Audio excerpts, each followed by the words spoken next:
Good morning, everyone. My name is Mighty Stream, and I'm going to do your February the 13th just for today in a meditation. I hope you're doing well this morning. You can reach me at recoveryofhope21@gmail.com. Look forward to hearing from you or leave a comment down below. As soon as I see it, I will respond. I promise you that. Okay, the title of today's meditation is The Ties That Bind. As long as the ties that bind us together are stronger than those that would tear us apart, all will be well. That is taken from the basic text, page 60. Many of us feel that without NA, we would surely have died from our disease. Hence, its existence is our very lifeline. However, disunity is an occasional fact of life in Narcotics Anonymous. We must learn to respond in a constructive way to the destructive influences that sometimes arise in our fellowship. If we decide to be a part of the solution instead of the problem, we are headed in the right direction. Our personal recovery and the growth of NA is contingent upon maintaining an atmosphere of recovery in our meetings. Are we willing to help our group deal constructively with conflict? As group members, do we strive to work out difficulties openly, honestly, and fairly? Do we seek to promote the common welfare of all our members rather than our own agenda? Let me repeat that. Do we seek to promote the common welfare of all our members rather than our own agenda? And as trusted servants, do we take into consideration the effect our actions might have on newcomers? Service can bring out both the best and the worst in us, but it is often through service that we begin to get in touch with some of our more pressing defects of character. Do we shrink from service commitments rather than face what we might find out about ourselves? If we bear in mind the strength of the ties that bind us together, our recovery from active addiction, all will be well. A little tongue-tied there. I want to repeat that last sentence. If we bear in mind the strength of the ties that bind us together, our recovery from active addiction, all will be well. Beautiful. Just for today, I will strive to be of service to our fellowship. I will be unafraid to discover who I am. Let's take a moment of silence followed by the we version of the Serenity Prayer. Moment of silence now, please.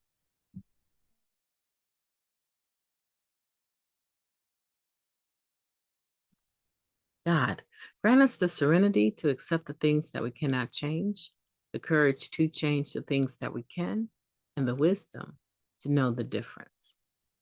The ties that bind us together are stronger than those that would tear us apart. It's conditional, right? It says as long.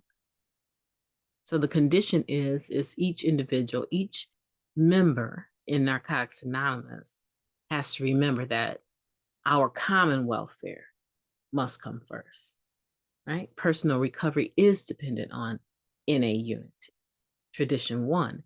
And so when we are seeing things unravel, we're seeing tensions arise at business meetings or even at the group for our meetings that we hold in person or even on virtual platforms. Sometimes you will see disconnect between members, disconnect into as related to the understanding of certain principles and how they would apply.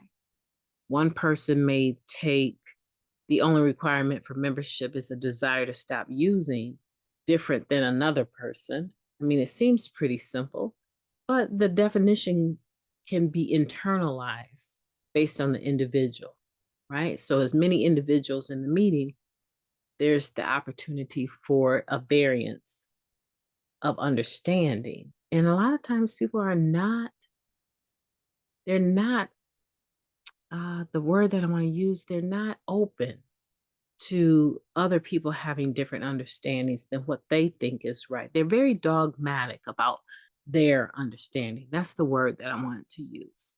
And we don't want to be that way. We want to remember that everyone has the same opportunity that we have to come into Narcotics Anonymous, start to understand the process of staying clean just for today and how that can become a life journey, right? With our primary purpose, right? That any addict can stop using, lose the desire to use, and find a new way to live. Sometimes it's a fast process and sometimes it's slow. Sometimes you get into a situation and you can see the dissonance, you can see the disconnect, you can see the hostility, the resentment. You can see it. The question is, how do you respond to it? When someone comes to you with some gossip, are you all ears? Are you the individual that says, how does that have anything to do with you? I thought that was your friend. Why haven't you pulled them aside and talked to them about their behavior? They're very disruptive. Or I just don't want to hear it. I'm sorry, I got enough of my own stuff going on. And I think that it's really sad that you're going around gossiping about something that you claim to be friends with an individual. I mean, what is going on? People are not used to being challenged on their behavior, especially when it might mean that they're on the wrong side of the principle. But that's where each other's eyes and ears comes in.